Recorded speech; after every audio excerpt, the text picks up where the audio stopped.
Udahlah, pokoknya Rabu saya datang. Kemarin yang ngomong-ngomong agak keras tuh supaya datang juga, biar imbang.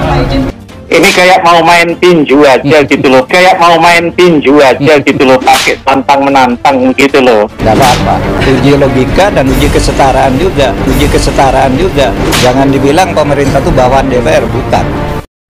Mari gunakan akal pikiran, gunakan akal sehat untuk melihat sesuatu.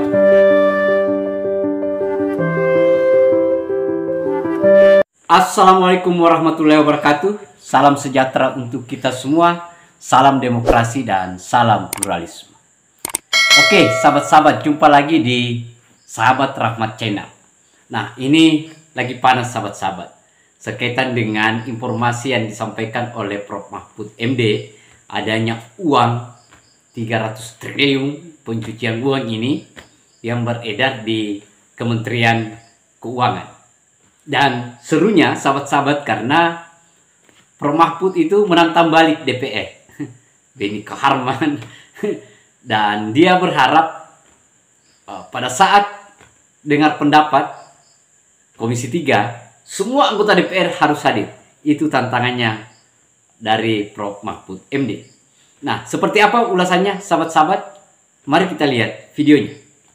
Ini nggak akan ada ujungnya. Jadi mungkin rapat ini kita skor sampai kita bisa menghadirkan Menko. Supaya lugas, yang dihadirkan itu adalah ketua komite, anggota komite, Ibu Menkeu. Gak apa-apa.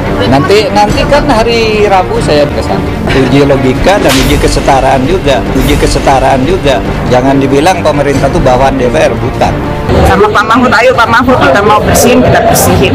Tadi saya udah bilang sama Pak Sekretaris Bu Nafi untuk mengundang Pak Menko. Bukannya gentar, Mahfud MD kemudian menantang balik anggota DPR untuk tidak absen dalam agenda tersebut. Udahlah. Pokoknya Rabu saya datang. Kemarin yang ngomong-ngomong agak keras tuh supaya datang juga, biar imbang. Ini kayak mau main tinju aja gitu loh, kayak mau main tinju aja gitu loh, pakai tantang menantang gitu loh. Gak apa-apa, uji logika dan uji kesetaraan juga, Jangan dibilang pemerintah tuh bawaan DPR, bukan. Tentang balik DPR, Mahfud MD minta jangan beralasan untuk absen. Setiap orang, termasuk juga menteri, termasuk juga Menko, Pak, wajib merahasiakan dokumen atau keterangan tersebut. Sanksinya, Pak, pidana penjara paling lama 4 tahun. Tidak apa-apa, kira kita harus membantu Bu Sri Mulyani. Bu Sri Mulyani sedang menyelesaikan itu dan kita tidak bisa menyembunyikan apapun kepada masyarakat sekarang. Ya kita nggak boleh berbohong. Bingung kami ini. Kami banyak tugas. Tidak ada satu pasal pun Menko Polhukam boleh membuka data-data seperti itu kepada publik sesuka-sukanya. Selain punya motivasi politik. Mahfud MD pun menantang sejumlah anggota DPR RI seperti Benny Kaharman, Artelia Dahlan, dan Arsul Sani agar tidak melarikan diri saat kehadirannya di DPR nantinya. Udahlah. Pokoknya Rabu saya datang. Kemarin yang ngomong-ngomong agak keras tuh supaya datang juga, biar imbang. Menko Polhukam Mahfud MD telah beberapa kali memberikan pernyataan tentang transaksi mencurigakan di Kementerian Keuangan yang diduga merupakan tindak pidana pencucian uang senilai 349 triliun rupiah. Yang kita bicarakan itu bahwa ini adalah laporan tindak pidana pencucian uang. Nah, itu yang mencurigakan, dilacak oleh PPATK dalam rangka itu mencari yang lebih besar dari korupsi, karena itu sebenarnya lebih besar kalau diburu. Ini kan sifatnya intelijen, Pak, ya. Tidak boleh disampaikan kepada pihak lain kecuali kepada Presiden dan DPR, bukan kepada pihak lain. Gak apa-apa. Nanti kan hari Rabu saya kesana. Uji logika dan uji kesetaraan juga, Jangan dibilang pemerintah tuh bawaan DPR, bukan. Gak ada kewenangannya di sini untuk mengumumkan. Tidak ada di dalam perpresnya itu mengatakan bahwa komite menyampaikan kepada publik bla bla bla bla. Gak ada ini di sini. Menurut saya boleh. Dalam konteks kasus yang menjadi perhatian publik itu bisa disampaikan tapi tidak menyentuh kasusnya. Berita itu tidak akan bisa ditutupi, itu tidak bisa direm karena sudah muncul ke publik, harus jelas. Itu uang apa gitu, kan gitu, harus jelas.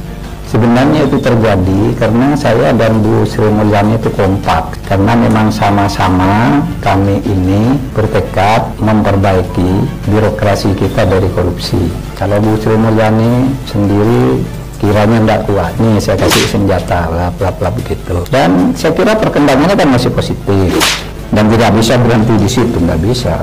Publik sekarang yang tidak bodoh, orang Australia aja tahu.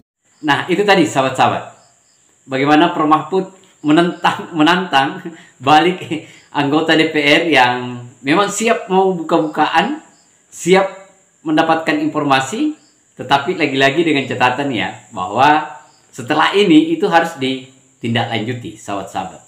Karena informasi yang disampaikan oleh Prof Mahfud itu adalah informasi sekaitan dengan adanya pencucian uang, bukan dalam konteks corruption atau korupsi. Nah, menurut Prof Mahfud bahwa kalau ini kita kejar atau kalau ini bisa kita kembalikan, dapatkan, maka ini lebih besar anggarannya daripada korupsi itu. Yang beredar di publik ada sekitar 300 triliun. Wow, itu besar sekali sahabat-sahabat. 300 triliun itu bisa membangun berapa jalan tol yang panjangnya kira-kira berapa. Kalau misalnya kita mau kalau kita temukan yang 300 triliun itu sahabat-sahabat. Nah, lagi-lagi DPR harus bersiap-siap untuk menindaklanjuti ini atau menggunakan hak-haknya dalam rangka untuk menyelidiki lari kemana itu uang yang 300 triliun itu. Nah, itu menjadi tantangan awal dalam rangka untuk melacak di mana aset negara ini, mengembalikan uang negara ini, mendapatkan uang masyarakat ini kembali kepada negara. Dan uang ini akan menjadi diperuntukkan untuk kesejahteraan, keadilan, pembangunan ekonomi untuk rakyat Indonesia. Saya kira itu sahabat-sahabat.